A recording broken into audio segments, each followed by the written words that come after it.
Vulkan, also known as the Lord of Drakes, was the Primarch of the 18th Legion of the Legione Astartes, the Salamanders.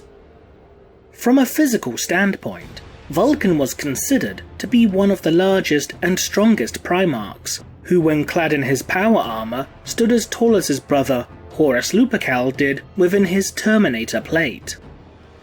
The Lord of the Salamander's Legion was also a master craftsman, and would forge a number of devastating weapons, from a number of thunder hammers, such as the mighty Dawnbringer and Doom Tremor, to even the mighty forge ship known as the Chalice of Fire.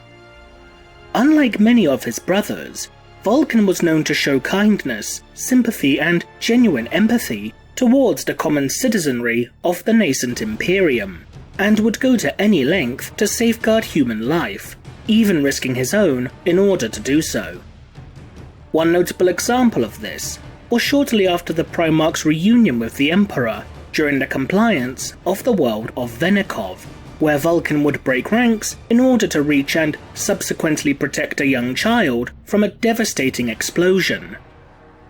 Vulkan, and by extension his legion, would remain loyal to the Emperor and the Imperium during the events of the Horus Heresy, though the Salamanders themselves would suffer devastating losses during the Istvan V Dropsite Massacre. This event would also lead to Vulkan's capture and subsequent torture at the hands of Konrad Kurz, the Primarch of the Night Lord's Legion, though Vulkan would ultimately escape the Night Haunter's clutches. After the events of the Horus Heresy, Vulkan would, for unknown reasons, choose to abandon his legion, and his location would remain unknown until the onset of the War of the Beast, where he would reappear upon the world of Caldera in order to defend it from a mass Orcish invasion. Despite the pleas to Vulkan issued by Koorland, the last of the Imperial Fists, that the Imperium needed the Primarch more now than ever before, Vulkan, to the surprise of Koorland's forces, initially refused to aid the Imperium during its war against the Orc warlord known as the Beast, due to having sworn an oath to protect Caldera from its aggressors. However, Vulkan would eventually agree to aid the Imperium after learning from Koorland that the Beast was now situated upon the world of Ullanor, one of, if not the most significant site of conquest from the Great Crusade. After destroying the Orc within the Caldera system, Vulkan would return with Koorland to Terra in order to assemble a task force comprised of several Space Marine chapters, regiments of the Astra Militarum, and forces of the Adeptus Mechanicus, before travelling to Ullanor in order to end the War of the Beast once and for all. Vulkan, alongside Koorland, Maximus Thane, Chapter Master of the Fists Exemplar, High Marshal Bohemond of the Black Templars, and many other warriors of the Adeptus Astartes would breach the stronghold of the Beast, a massive temple-like gargant, after several grueling days of fighting. As they sought to destroy the temple gargant's power source, Vulkan alongside his allies would discover the master of the Orc forces upon Ullanor, a 10-meter tall prime Orc that would initially be misidentified as a statue. This Orc, identified by Koorland's forces as being the Beast, was so powerful that even Vulkan, with his immense near-godly level of physical strength and resilience, would struggle to stand against the creature's assault, with the Orc dominating Vulkan throughout their battle. Vulkan would then order that Koorland and the rest of the Imperial forces upon Ullanor were to flee the world immediately, and shortly thereafter, Vulkan would charge the Beast, tackling it and forcing it into the Gargant's monumental power source. Vulkan then plunged his hammer, Doom Tremor, through the Orc's skull, and detonated the Gargant's generator, resulting in a massive explosion several kilometers in diameter. While the Beast was later shown to have survived, albeit horrifically injured, Vulkan was assumed to have perished as a result of this duel against the Beast. But is the Primarch of the Salamanders truly dead, or could he have somehow survived? From an initial glance, the answer would appear to be no, as it would be logical to assume that nothing could have survived such a monumental explosion that laid waste to everything within several kilometers of its epicenter. But there is an important factor to note about Vulkan's physiology, which sets him apart from his brother Primarchs. Vulkan was a type of being known as a perpetual. Perpetuals are an exceptionally rare breed of human, which are, for all intents and purposes, biologically immortal. Any wounds suffered by a perpetual will heal with startling rapidity, and this healing factor is so great that perpetuals can even resurrect themselves from death. Vulkan demonstrated this ability several times during the course of the Horus Heresy, resurrecting himself after being fatally shot in the head, stabbed, disemboweled, and even after undergoing fatal atmospheric re-entry and crashing into the very surface of the world of Macragge. However, this ability would, at least on a temporary basis, seem to disappear from the Primarch after his heart was pierced with a shard of fulgurite, one of the few substances that can truly kill a perpetual, by another perpetual known as John Grammaticus. Despite falling into a death-like torpid state for many weeks, Vulkan would be restored to life once more, though this time seemingly by the hand of the Emperor himself. If Vulkan still retained this perpetual ability following his battle against the beast, where he appeared to be vaporized, then yes, there is still a potential possibility that Vulkan could one day return to aid the Imperium when the need for his presence is at its greatest. But despite being restored to life, and in spite of recovering from wounds that would kill lesser beings, there is some debate on whether or not Vulkan remained as a perpetual or not, as certain events that have occurred since he was restored to life can arguably be attributed to other factors other than him still being a perpetual. For example, within the novel Old Earth, when Vulkan returns to Terra, emerging at the Imperial Palace through a webway gate, the Primarch would become healed of his wounds after implanting his mysterious talisman of 7 hammers into the structure known as the Golden Throne.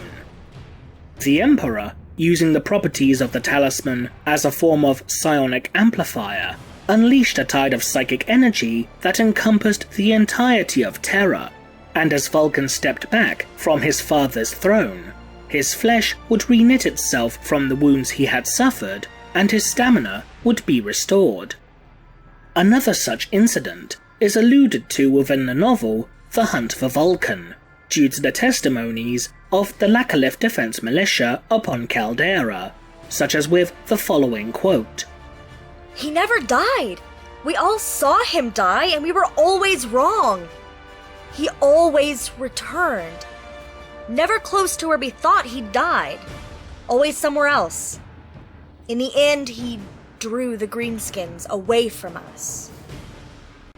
These members of the local militia would also detail that they had witnessed a hat block collapse onto the Primarch, as well as an explosion caused by a rocket which impacted where Vulkan stood.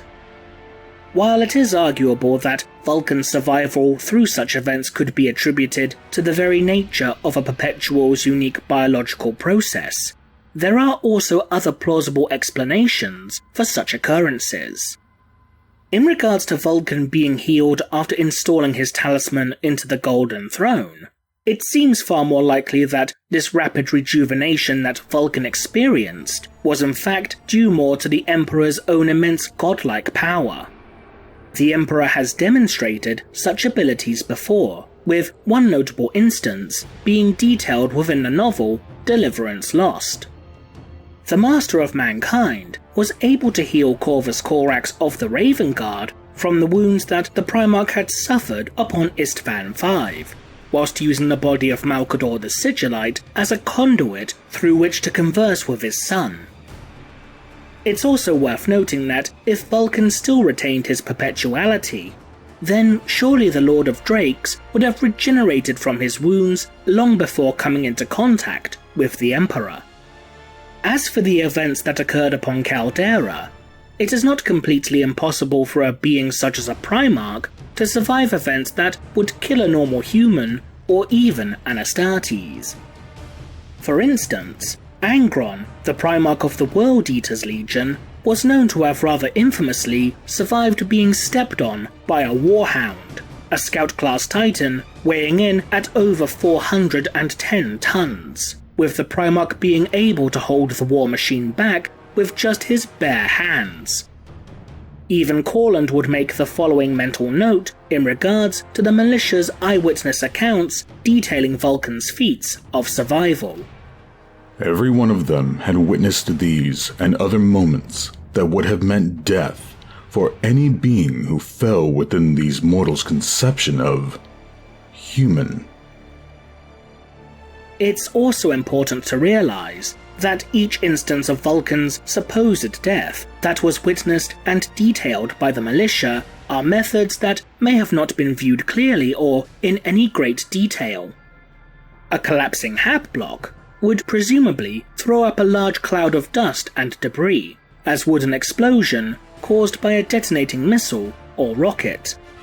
As such, the veracity of such accounts from onlookers claiming to have witnessed Vulkan dying is debatable at best, for it is not impossible for Vulkan to have survived such events, simply due to his impressive and highly durable Primarch physiology. Even the Emperor himself would admit to Vulkan that the Primarch had experienced true death prior to Vulkan's seemingly final resurrection, as detailed with the following quote from Old Earth, when the Master of Mankind would explain the significance and purpose of the talisman that Vulkan had forged. Which is why it had to be you. It has ever been within you, Vulkan, and I hoped such a day would not come to pass that I had need of it. I hoped for a great many things.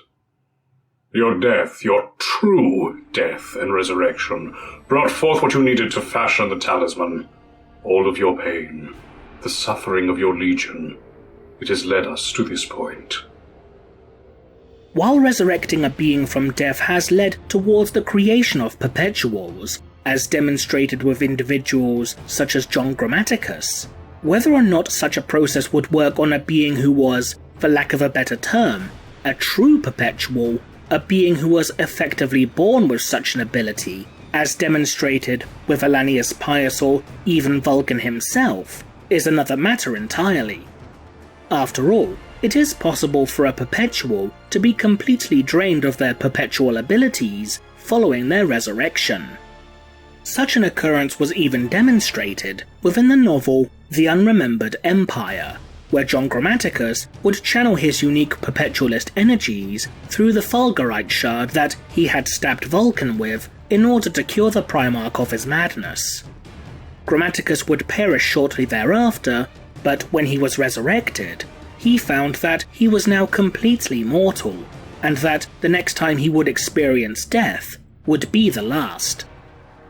Since Vulkan was stated to have experienced true death, this could also mean that, through a combination of being pierced through the heart with Fulgurite, which, to reiterate, is a substance that can permanently kill a perpetual, combined with the Emperor's own esoteric and indistinctive abilities of resurrection, could have restored the Primarch to what is effectively a semblance of mortality, meaning that Vulkan could no longer regenerate from death as he has demonstrated within the past.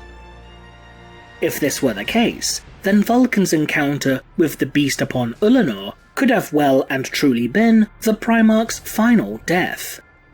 But since the beast was shown to have survived his encounter with Vulkan, resulting in the explosion of the Temple Gargant, there is admittedly an exceptionally small chance that Vulkan could have survived as well.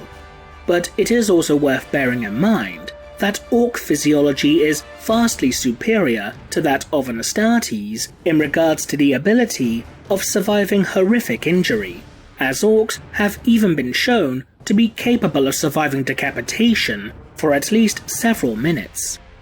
Incidentally, the beast itself was shown to have received horrific scarring across its body as a consequence of its duel with Vulkan. Another significant piece of information to note is that if Vulkan somehow did survive the explosion, then he would have been but one Primarch upon a world with billions of orcs. As such, if Vulkan had survived the destruction of the Temple Gargant, then the orcs would have undoubtedly finished him off. The idea that Vulkan is indeed truly dead is also seemingly supported upon the official Black Library website, within the product listing for the Beast Arises second omnibus, which states as the product synopsis, quote, "Secrets are revealed like the true fate of one of the legendary Primarchs." Given the use of such strong and seemingly definitive terminology in regards to Vulkan's demise, claiming that his vaporization within the Temple Gargant upon Ullanor is his true fate, this would seem to indicate that Vulkan has indeed been killed, permanently. As such, the hopes and dreams of the Salamander's Space Marine chapter of being one day reunited with their Gene Father are little more than that, dreams. What do you think? Leave a comment below, and thanks for watching.